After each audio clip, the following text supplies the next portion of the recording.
Selamat pagi. Nah, kalau saya tanya apa yang Anda tahu tentang Sabang, kilometer nol Indonesia, pantai-pantainya yang indah, atau kulinernya yang lezat? Nah, kali ini Ragam Indonesia akan mengajak Anda untuk mengeksplorasi kota di ujung barat Indonesia, apalagi kalau bukan Sabang. Dia bisa tangkap lagi.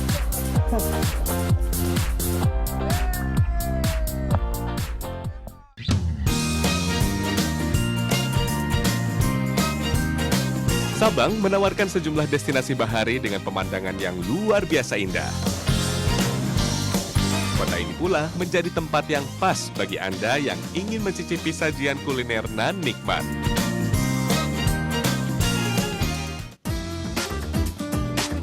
Sabang adalah kota yang terletak di Pulau W dan merupakan pintu gerbang kawasan ujung barat Indonesia. Dengan luas wilayah 156 km persegi, Sabang terpisahkan dari daratan Aceh oleh Selat Benggala. Untuk mencapai Sabang, wisatawan bisa memilih kapal feri dengan waktu tempuh sekitar 3 jam lamanya. Berbatasan langsung dengan 3 negara, yaitu Malaysia, Thailand, dan India. Sabang menjelma menjadi destinasi wisata bahari Indonesia yang menawarkan surga bagi para petualang. Menjejakkan kaki di kota Sabang, rasanya saya tak sabar untuk mengenal lebih dekat kota dengan sebutan Mutiara di ujung barat Indonesia ini.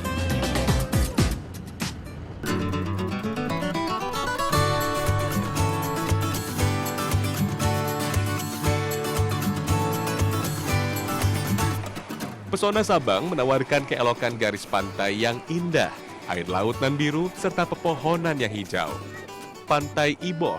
Air lautnya begitu jernih dan pemandangannya pun sangat indah. Pantai Iboh atau dikenal juga dengan Tepin Laye adalah destinasi wisata andalan yang ada di Sabang. Setiap hari, pantai ini selalu banyak dikunjungi oleh wisatawan. Sebagai destinasi wisata, Pantai Iboh memang sudah dikelola dengan baik. Ombak di tepian Pantai Iboh tidaklah terlalu besar, sehingga cocok bagi Anda yang ingin berlibur bersama keluarga. Pantai Iboh sebenarnya merupakan pelabuhan yang digunakan untuk menuju ke Pulau Rubiah, yang bisa ditempuh sekitar 10 menit saja dari Pantai Iboh.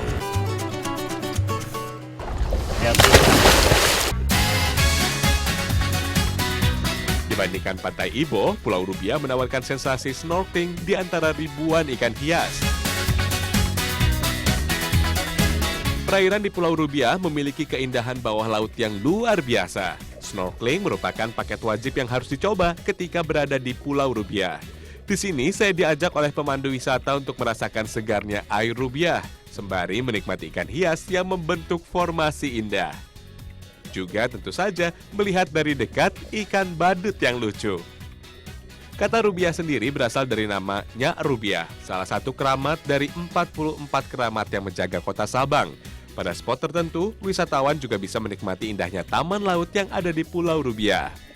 Barisan terumbu karang yang terjaga menjadi sajian tersendiri ketika snorkeling di sekitar Pulau Rubiah. Namun sayang, cuaca sedang tak bersahabat.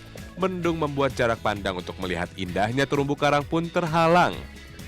Pulau yang tidak berpenghuni ini memang dijadikan sebagai tempat untuk transplantasi karang, sehingga tidak heran kawasan Rubiah begitu dijaga kelestarian kekayaan bawah lautnya.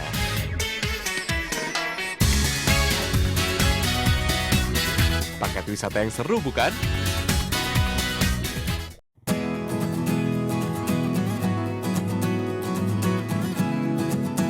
Sebagai kawasan pesisir, kota Sabang banyak ditumbuhi oleh pohon kelapa. Selain dikonsumsi buahnya, bagi masyarakat yang berada di pulau, pohon kelapa dijadikan sebagai pelindung rumah saat musim angin datang. Hampir semua bagian pohon kelapa dimanfaatkan oleh manusia. Bagi masyarakat Sabang sendiri, kelapa tidak hanya dinikmati, namun menjadi denyut nadi kehidupan yang tak terpisahkan.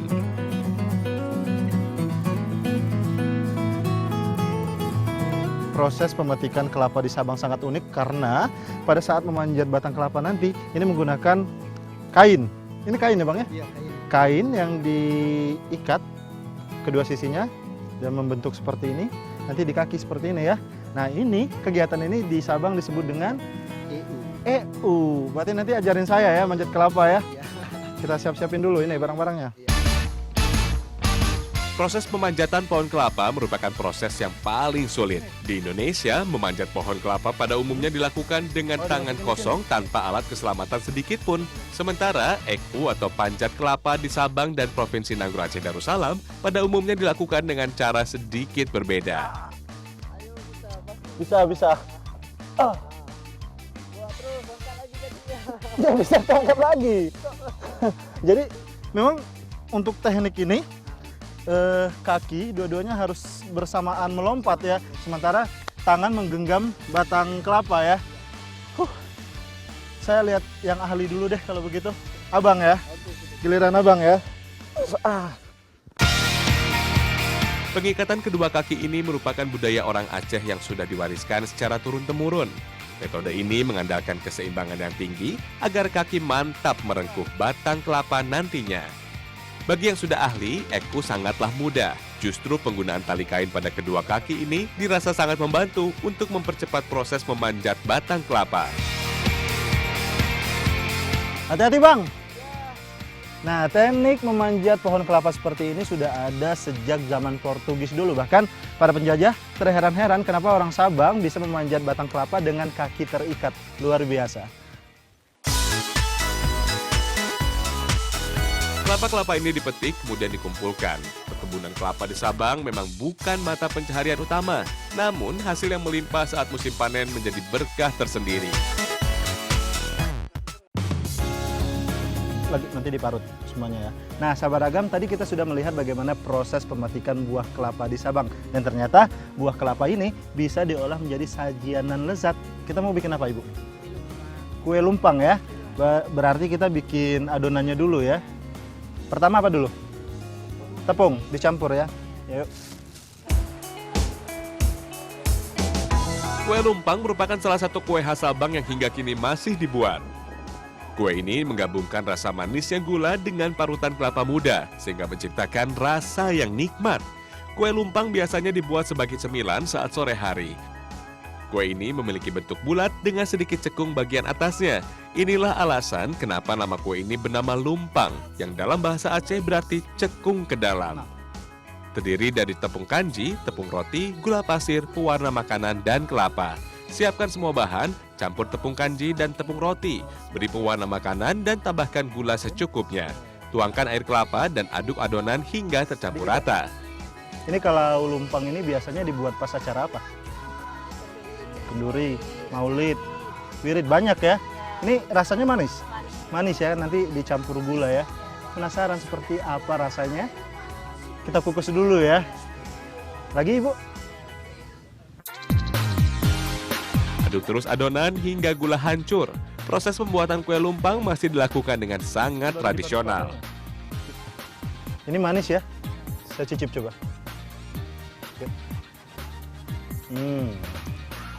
Pas. Berarti ini siap dikukus ya.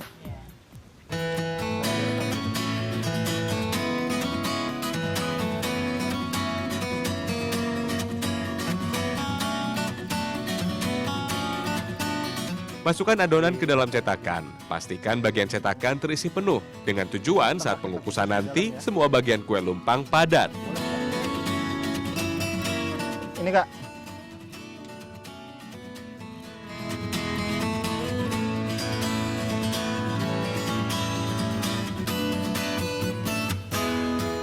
Kukus kue lumpang sekitar 15 menit saja, hingga tekstur kue lumpang berubah kenyal dan padat. Api pada saat pengukusan haruslah stabil, agar nanti kue matang merata.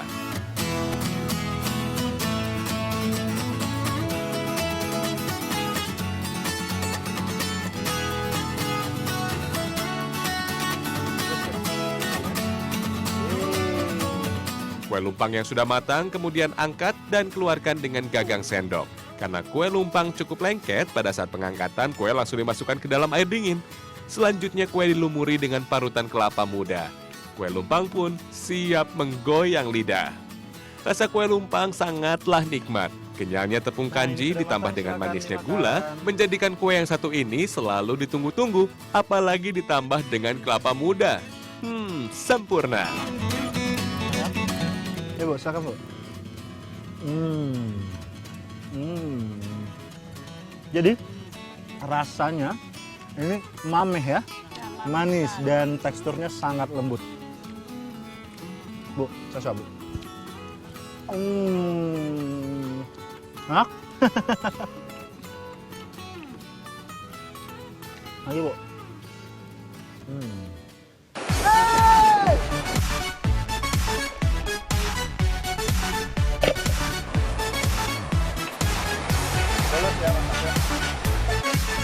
Kalau kita ngomongin tentang kuliner di Sabang, pasti tidak bisa dipisahkan dari yang namanya gurita ya Bang ya.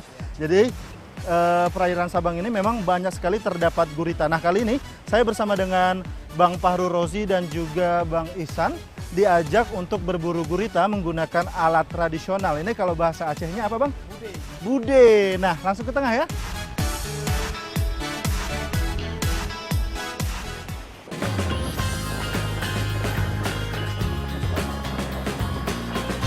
Gurita adalah hewan moluska dari kelas Cephalopoda. Di beberapa negara, gurita termasuk hewan percobaan yang tidak boleh dibedah tanpa anestesi. Berburu gurita di Sabang merupakan tradisi yang sudah ada sejak ratusan tahun silam.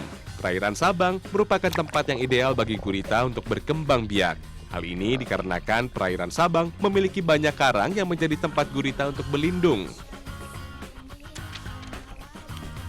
Berburu gurita tidaklah mudah, apalagi jika air laut sedang keruh akibat ombak yang pasang, akibat musim angin timur yang sedang terjadi. Bermodalkan senjata tradisional dan alat snorkeling, proses perburuan dilakukan dengan menyusuri tepian pantai. Gurita merupakan hewan moluska yang terbilang pintar. Mereka bisa melindungi diri dengan menyesuaikan keadaan lingkungan. Setelah beberapa lama menyelam, akhirnya kami pun menemukan satu ekor gurita di dasar pantai. Setelah gurita berhasil dilumpuhkan, kemudian gurita siap dibawa ke daratan. Jika biasanya di Sabang gurita diolah menjadi sate, namun kali ini olahan yang akan kami buat berbeda. Mie aweh gurita adalah olahan berkuah yang menggabungkan gurihnya daging gurita dengan bumbu-bumbu khas Aceh. Masakan ini sering dibuat setiap harinya sebagai lauk pauk makanan.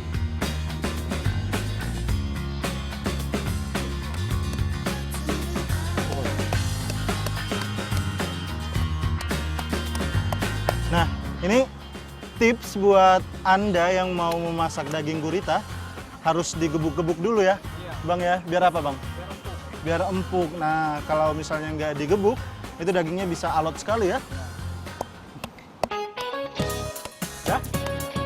Udah ya? Daging gurita memiliki tekstur kenyal dengan ketebalan mencapai 5 cm tergantung dari ukuran gurita. Daging gurita yang telah dipukul kemudian siap untuk diolah. Terdiri dari sejumlah bahan dasar, memasak mie aweh gurita tidaklah sulit. Bumbu halus yang terdiri dari cabai, kunyit dan jahe, bawang bombay, bawang putih, bawang merah, serai, dan kelapa parut. Ini berarti kita bakar dulu. Guritanya kita bakar dulu ya. Sini ya.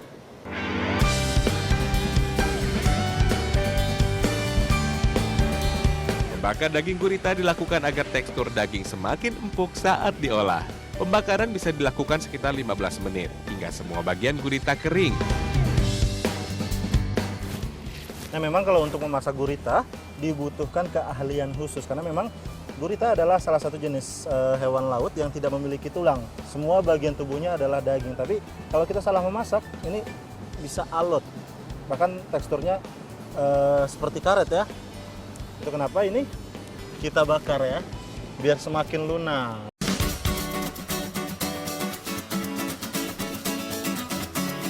Potong daging gurita menjadi beberapa bagian. Kemudian iris bawang merah, bawang putih, dan bawang bombay. Tumis bawang hingga harum. Jika sudah begitu, masukkan bumbu halus aduk sesaat hingga mengeluarkan aroma. Masukkan daging gurita, peras santan, dan diamkan hingga bumbu meresap. Oh, jadi yang membuat masakan Aceh itu semakin istimewa ada ini ya Bang ya, bumbu Aceh ya. Bumbu Aceh ini adalah terdiri dari kunyit bubuk, terus ada cabai juga ya, ketumbar. Jadi ini kita masukin separuh saja ya, tabur ya. Mantap.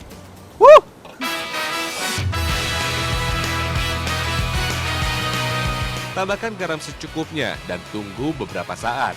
Mie aweh gurita pun siap dinikmati. Gurita atau dikenal juga dengan sebutan oktopus menyediakan semua zat besi yang ditumbuhkan pria, bahkan setengah dari kebutuhan zat besi wanita. Mineral zat besi berfungsi sebagai pembawa oksigen dan mengangkat oksigen-oksigen ke sel-sel, jaringan, dan organ-organ vital. Selain itu, daging gurita juga mengandung vitamin B12 yang sangat penting untuk metabolisme tubuh. Mie awet gurita paling pas dinikmati dengan nasi panas. Rasa gurita yang gurih dipadu dengan kuah yang sedikit pedas, sungguh membuat saya meremelek. Rasanya tak cukup satu kali, dijamin nambah dan nambah lagi. Mangatat, enak banget.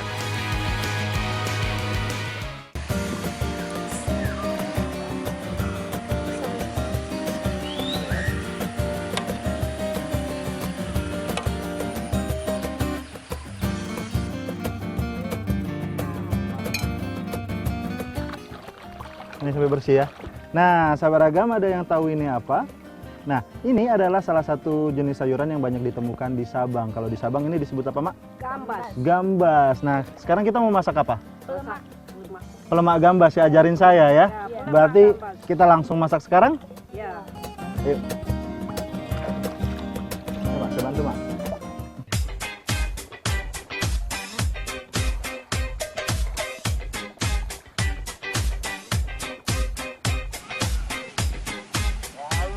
Gambas atau oyong merupakan suku labu-labuan. Sayur gambas di Indonesia memiliki berbagai macam sebutan tergantung dengan bahasa setempat. Memiliki tekstur lembut, gambas cocok diolah sebagai masakan berkuah. Pelemak gambas adalah masakan khas Aceh pada umumnya yang bisa dicoba saat berkunjung. Terdiri dari kacang panjang, kelapa parut, gambas, cabai, bawang putih, bawang merah, asam sunti, dan sejumlah bahan pelengkap lainnya. Kupas bagian kulit gambas hingga bersih. Potong menjadi beberapa bagian. Haluskan bumbu dan parut kelapa.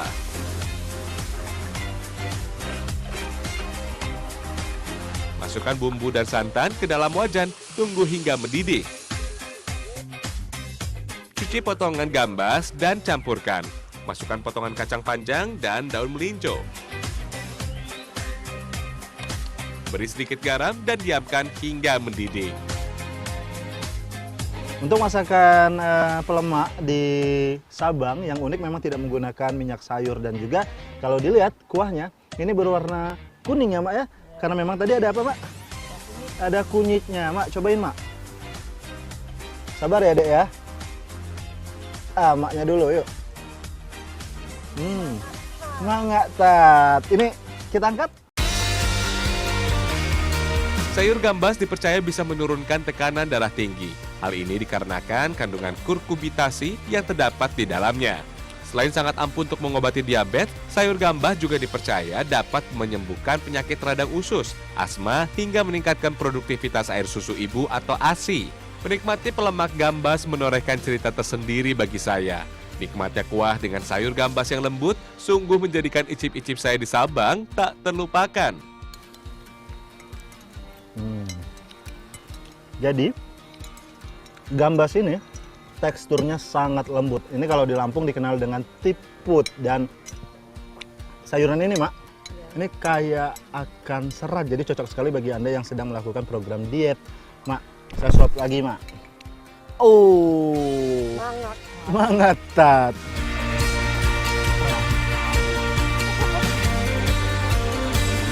Jangan kemana-mana sahabat Ragam, setelah ini masih akan ada informasi unik lainnya.